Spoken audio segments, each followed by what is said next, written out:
ಇನ್ಮುಂದೆ ತಾಯಿ ಚಾಮುಂಡೇಶ್ವರಿ ಜಾತ್ಯತೀತ ನಾಡದೇವತೆ ಅಲ್ವೇನ್ರಯ್ಯ.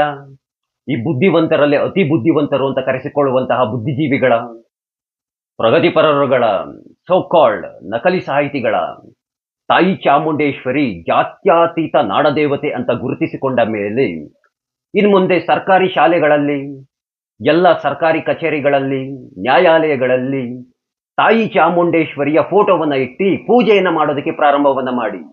ಯಾರಾದ್ರೂ ಪ್ರಶ್ನೆಯನ್ನ ಮಾಡಿದ್ರೆ ಹೇಳಿ ಅವ್ರಿಗೆಲ್ಲ, ತಾಯಿ ಚಾಮುಂಡೇಶ್ವರಿ ಕೇವಲ ಹಿಂದೂಗಳಿಗೆ ಮಾತ್ರ ಸೀಮಿತವಲ್ಲ, ತಾಯಿ ಚಾಮುಂಡೇಶ್ವರಿ ಜಾತ್ಯತೀತ ನಾಡದೇವತೆ, ಎಲ್ಲರಿಗೂ ಸೇರಬೇಕಾದಂತಹ ದೇವತೆ. ಹಾಗಾಗಿ ಎಲ್ಲರ ಪರವಾಗಿ ಎಲ್ಲರಿಗೂ ಒಳ್ಳೆಯದಾಗಲಿ ಅಂತ ಎಲ್ಲ ಸರ್ಕಾರಿ ಶಾಲೆಗಳಲ್ಲಿ, ಸರ್ಕಾರಿ ಕಚೇರಿಗಳಲ್ಲಿ, ನ್ಯಾಯಾಲಯಗಳಲ್ಲಿ ತಾಯಿ ಚಾಮುಂಡೇಶ್ವರಿಯ ಫೋಟೋವನ್ನ ಇಟ್ಟು ಪೂಜೆಯನ್ನ ಮಾಡ್ತಾ ಇದೀವಿ ಅಂತ.